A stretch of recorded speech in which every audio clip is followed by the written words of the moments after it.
Hey guys, what's up? My name is Crystal Lamar, and this is the third episode of BDC Boost.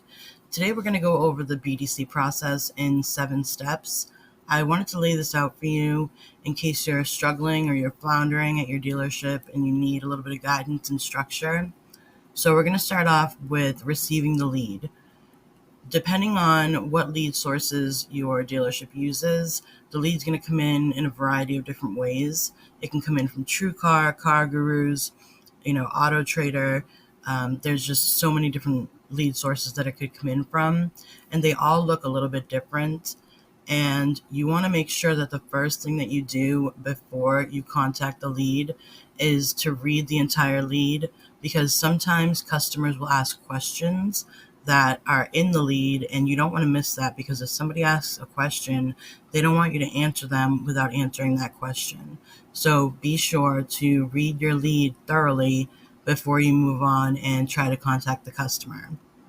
Step 2, you're going to make your first call. You should always call the customer first.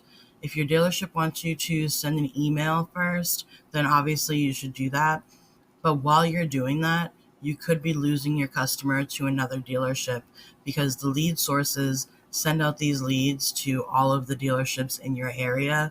And if another BDC agent calls first, then they could get this customer on the phone while you're writing an email and set an appointment, and you're done for. You lost that lead, and you'll never actually know. They'll just never actually answer you. So I recommend making the call first. But again, whatever your dealership says, that's what you should do. So step 3, you're going to send an email, and you want your email to be short, sweet, and to the point. Make sure that you answer any questions that the customer asked in their lead, because like I said, that's very important. If they ask you a question, they want the answer to that question. In your email, you also want to use some personalization, because this is going to make them connect with you a little bit more, and it's going to be more likely that they're going to answer you. So in order to do this, obviously make sure that you're always using their first name. And then you want to look for something, maybe their zip code, their area code, so that you can determine where they're located. And then you can ask a question about, a restaurant in their area, or, some kind of event that took place in their area, and ask them if they were able to attend, something like that. Or you can use their email address, and if it has some kind of specific name. In the article, I use dungeonsanddragons@gmail.com, because that's just kind of hard to forget. You're not likely to get an email address like that, but just in case you do, you can ask them a question about Dungeons and Dragons, and they're going to be like, oh wow, like this person actually took the time to get to know me a little bit before they tried to contact me. And you're much more likely to get a response from them. You want to include the lead source, the make and model that they're looking at, your personalized question. Do not ask for the appointment in your first email. Unless your dealership has a template that they want you to send out, then you should send out that template. Or if they want you to send out price first, God forbid, then you put together your price email and you send that out. So I recommend keeping your email short and just to the point. Next, you're going to text the customer. As long as there's a phone number on your lead, you need to be texting the customer, period.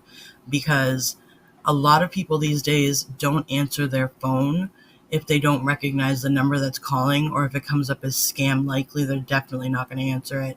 But if you just call them and then they see a text message come in from your number, they're going to read it, and they're likely to answer you. And the way that you want to word your text message, make sure it's very short. Hi, this is Crystal calling from XYZ dealership. I see that you're interested in the ABC vehicle. Are you available to come in today?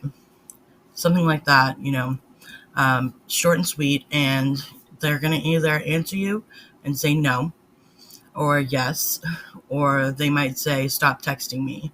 If they say stop texting them, then stop texting them. But that does not mean to stop calling or emailing them. You call and email your prospects until you're told to stop by either the dealership or by the customer. Step 5, you want to set a follow-up in your CRM. Some CRMs like eLeads and Vin Solutions will set a follow-up calendar for you. They have it all scheduled up for you. But if you think that you should contact this customer sooner, if you think it's a hot lead, then you can change that and set your own follow-up so that you're ready and it pops up when you need to contact them. And step 6 is follow up. You need to actually follow up with this customer. Statistics say that in 2023, it takes up to 8 contact attempts before you actually get in touch with a prospect. So a lot of dealerships and a lot of BDC agents, what they're going to do, they're going to call, text, and email, maybe repeat the process 3 or 4 times, and then they're just going to let that lead go. So now that you know that it takes up to 8 attempts to get in touch with a customer these days, you know that you should be contacting them up to 8 times so that you can maybe surpass your competition and actually get this customer on the phone. And then number 7, of course, is to set the appointment. Once you finally get this customer on the phone or get them to email you back, you want to sell that appointment. And if you have them on the phone, then you want to sell that appointment within the first 15 to 30 seconds and just keep asking for that appointment as the conversation goes on. So this is Soul Prospector's BDC process in 7 steps. I hope that this was informative enough and that you enjoyed it. And thanks so much. Have a great day.